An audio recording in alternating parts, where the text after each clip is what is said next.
Om Shanti. Awakening channel के सभी दर्शकों और श्रोताओं को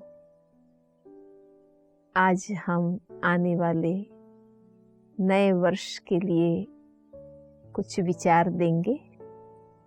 2020 का वर्ष विचित्र रहा। बहुत बड़ी महामारी के शिकार हम सब बने और उसके परिणाम हम सब ने देखे भी और भोगे भी। अब बहुत कम दिन बाकी रहे हैं। हम 2021 की ओर आगे बढ़ रहे हैं। नया वर्ष 2021वां, हम उसमें सुखमय अनुभूतियों में रहे, इतने सक्षम बने जो कोई भी परिस्थितियों का सामना कर सके और हर हाल में खुशहाल रह सके।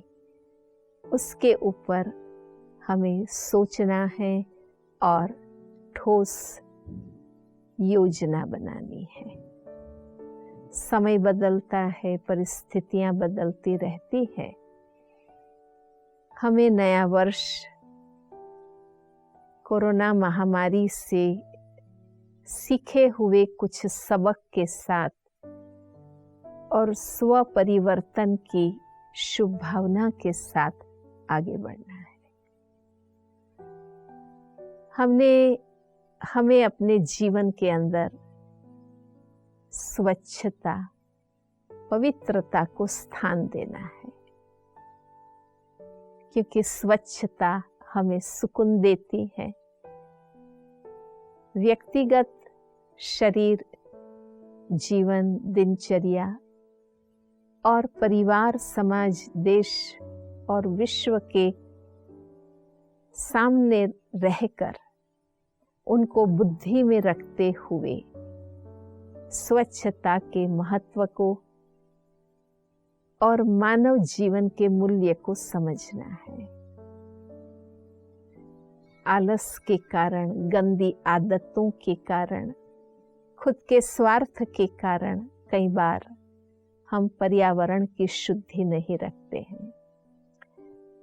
अपना स्वार्थ ही सोचते हैं।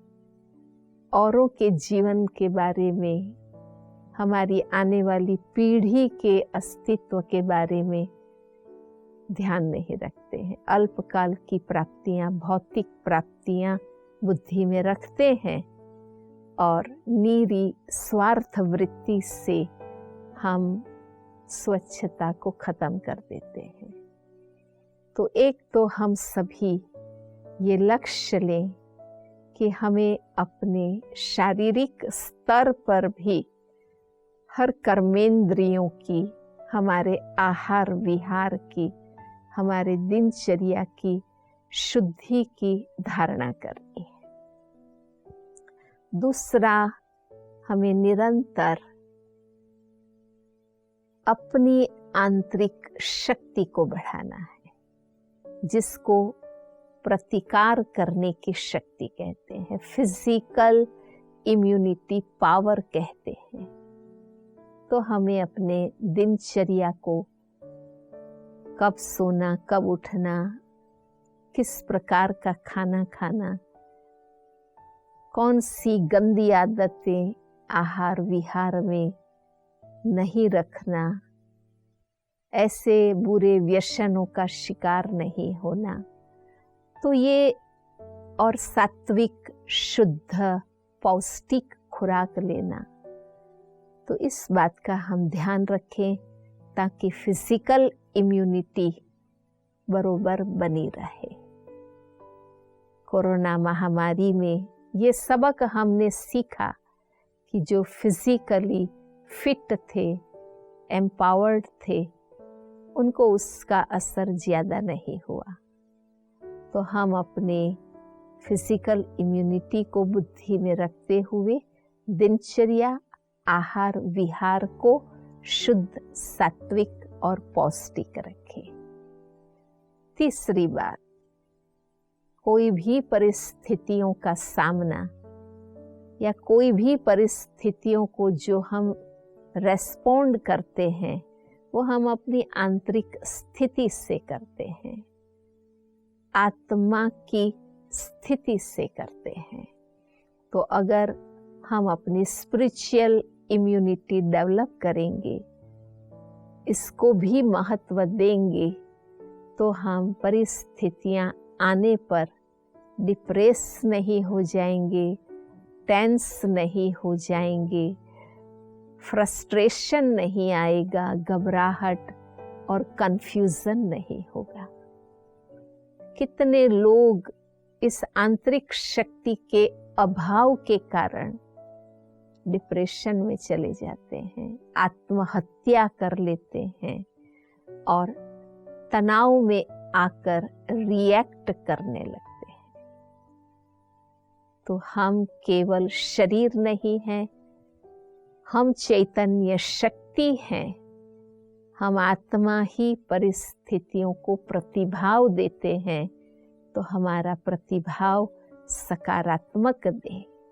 और इसके लिए हम अपने सकारात्मक मूल्यों को महत्व देकर उनको विकसित करने का अवश्य पुरुषार्थ करेंगे, समय निकालेंगे। जैसे फिजिकल हेल्थ के लिए हम 1 घंटा समय निकालते हैं, एक्सरसाइज करते हैं, वॉक करते हैं, हेल्दी डाइट लेते हैं। इस प्रकार आत्मा की विल पावर को बढ़ाने के लिए, मन की स्थिरता और शुद्धि बढ़ाने के लिए हम जो भी बातें मन बुद्धि में भरते हैं वो पॉजिटिव भरें, पावरफुल भरें, प्योर भरें। हम योग अभ्यास करें, हम ध्यान करें, परमात्मा को याद करें, जिस भी विधि से आप कर सकते हैं करें, पर रोज 1 घंटा हमें सेल्फ एम्पावरमेंट को, स्पिरिचुअल एम्पावरमेंट को देना है। हमारे आपसी रिश्ते अच्छे होंगे तो कोई भी परिस्थिति का हम मिलकर सामना कर सकेंगे। अगर हमारे आपसी रिश्ते ठीक नहीं हैं तो परिस्थितियों के समय हमें सहयोग नहीं मिलता है। तो हमारे हर साथी, संबंधी, मित्र, परिवार, समाज को जो जैसे हैं हम खुले दिल से स्वीकार करें, उनकी अच्छाइयों को चित्त पर रखें, हम अपना शुभ व्यवहार रखें, तो हमारे आपसी रिश्ते अच्छे होंगे और हम 1-2 को समय पर सहयोगी बन सकेंगे। समाज, देश और विश्व के लिए भी हम अपने शुभ वाइब्रेशन का भी सहयोग दें और जो कुछ भी हम अच्छा कर सकते हैं हम अपने समाज, देश, विश्व के लिए करें। तो पूरा देश मिलकर कोई भी परिस्थिति का सामना कर सकेंगे और हम हिम्मत से खड़े रह सकेंगे और जीवन को आगे सफल कर सकेंगे। इन्हीं संकल्पों से लेकर हम नए वर्ष को 2021 को शुरू करें और वर्ष भर हम खुशी, आनंद और शक्ति से परिस्थितियों को गुजारें। ओम शांति।